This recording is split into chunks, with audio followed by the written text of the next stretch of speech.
Welcome back, folks. Oklahoma is ending tax credits for wind energy. No more crony capitalism. But first, danger. 2/3 of America's GDP, the gross domestic product, is now based on consumption, something unseen before and potentially very dangerous. Maury, we spoke about this off the air, and I didn't realize it until you mentioned it to me. I think it's 68% or something like that? 68% of our $18 trillion gross domestic product, which is the largest gross domestic product of any country in the history of the world. 2/3 of it goes for consumption by individual consumers. Now, why is that very dangerous? It means you have chopped down your manufacturing activities, you've chopped down your service activities, you brought things in from all over the world to make them cheap. And there are two reasons for it. One, it makes the president or the administration look good because people are paying less for things that they eat or sleep with or dress or so on. But at the same time, you have cut back factories, you've cut back the capability of people to get good jobs. And what you've done is you've paid off those people by giving them so-called food stamps or Medicaid or whatever they call it.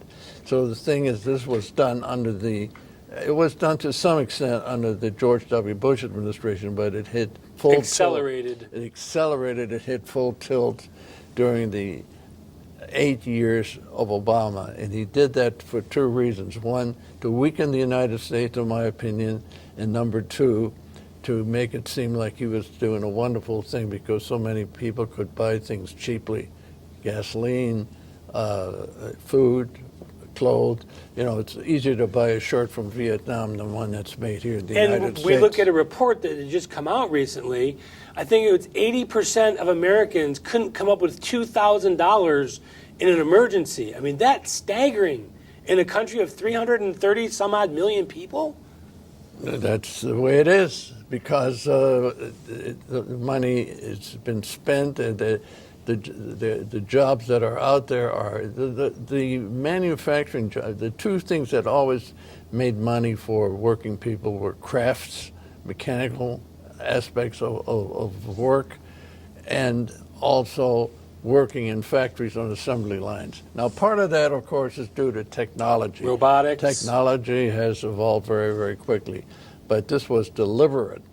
And I still make the statement I made a few weeks ago when we did our show, and that is, I consider that a sabotage by the presidency. I won't go so far as to use the word treacherous, but I will say sabotage. When $875 billion were voted by Congress for infrastructure, our infrastructure is falling apart in this country. We're like a third world nation.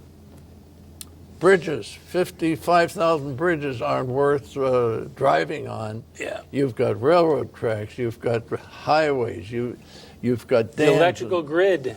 And this country should be a showcase. You know, it's got the best infrastructure in the world right now of major nations. Germany. China. China has spent a lot of money on it. They have their speed trains because they can afford them, because they are doing it the right way for them, not for us, but for them. And they're not a debtor nation. They're certainly not. 2/3, 68% of our economy, our GDP, is consumption. You're a business guy. You're in manufacturing, or you were. Your background was. How do we get back to an economy where we're spending less and making more? Well, we still have the basis. We have the largest reservoir of commodities in this country. We used to have rare earth underneath the grounds of the United States. And these minerals now are only held by one country, China. China, by the way, square mileage-wise, is almost the same size as the United States. But now they control 90% of these rare minerals, and they can set the price for the rest of the world. Ours were shut down during the Obama administration. We don't have anything like that Speaking anymore. of the Obama administration, wind, solar, lots of crony capitalists projects were put together for friends and donors. Oklahoma just voted to end wind subsidies for energy. I know you're going to say that's a good thing. Why? Well, first of all, solar power is sensible, especially in a place like where we live here today, because the sun's shining almost every day and does generate power. But the solar panels in this country that the government put up were bankrupted because it's a lot cheaper to buy them from China. Wind is ridiculous in my opinion, because the wind blows sometimes and sometimes the wind doesn't blow. It's not a very effective way of generating power. President Trump just recently used an executive order. Hire Americans first, buy American first. Yep. Do you find that to be a dangerous policy to be implementing? I think, platform? to me, anything that's extremist as that is dangerous, because you can't. If Trump is finally in a position says everybody in a certain aspect of our economy, it has to be done here in the United States, and we're going to put a tariff on anything that doesn't meet the cost factor here in the United States. I think it's very dangerous, because that goes back to Smoot-Hawley, which was passed during the Hoover period for the purpose of not having to import anything from overseas. So we put a high tariff on anything coming into our ports. It stopped shipment into the United States, and the other countries did the same thing. And doesn't that just basically put a tax on the American consumer?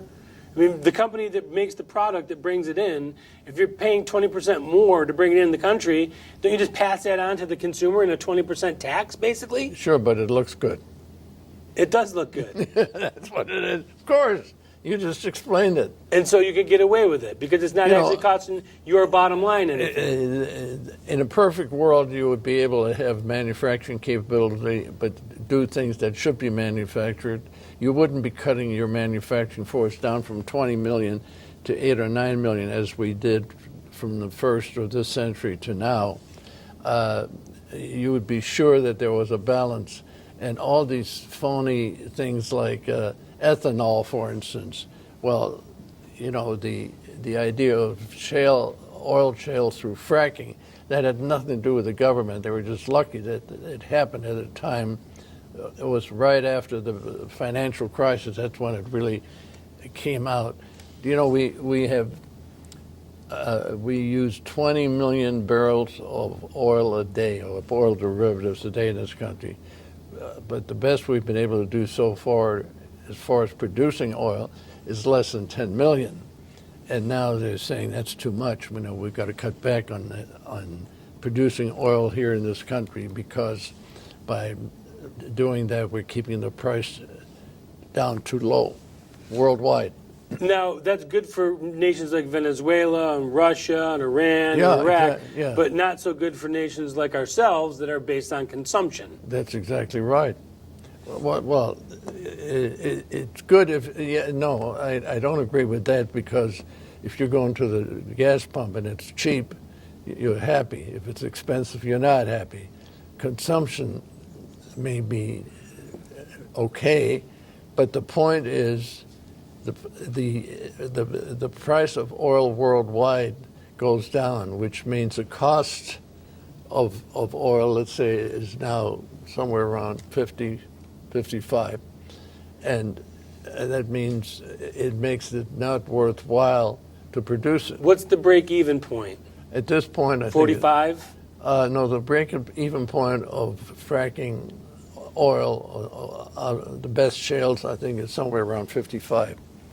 It used to be as low, it used to be as high as 65 and 70 3 or 4 years ago, but the drilling rigs, the and technology, other suppliers cut their prices down to the point where now the middle 50s. Right now, as we speak, we're just about at a break-even point here. One of the big campaign promises that Trump ran on was tax reform, corporate tax reform, tax relief for the American people.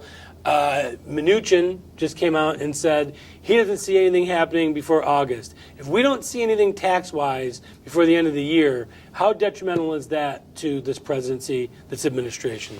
I think there'll be so many other things. I understand what's behind a statement like that, because when you say you're going to cut taxes, you want it tomorrow. And I think it'll probably be near the end of the year before they can get something together, because, you know, the last time we had any kind of major structural change in taxes was in 1986 during the Reagan administration, when Ronald Reagan worked with Tip O'Neill, who was Speaker of the House, and they worked it together and they came up with something. But, you know, at that time, the collection of taxes, a lot of it came from people making big money, real big money. The rate, the supplemental rate, was as high as 90%. Yeah. Now, at least the highest for the consumer, for the individual, is 39%. But the point is, we have made our producers less competitive by making a 35% tax rate on top of them. Now, Janet Yellen was basically given a warning, I think, by the president not to raise interest rates. Do you think that she got the message, or are we going to see some rate increases? I give her a lot more credit than is given to her. I think they have 12 provincial board members in this country. When I say provincial, 12 provinces that have, by and large, Ben Bernanke, I think, was the best man we've had for a long time. He was the guy that came in at the time of the financial crisis, and he worked with some people in the department, but he was really the key. He was the brains behind the whole thing, and worked his way through the situation.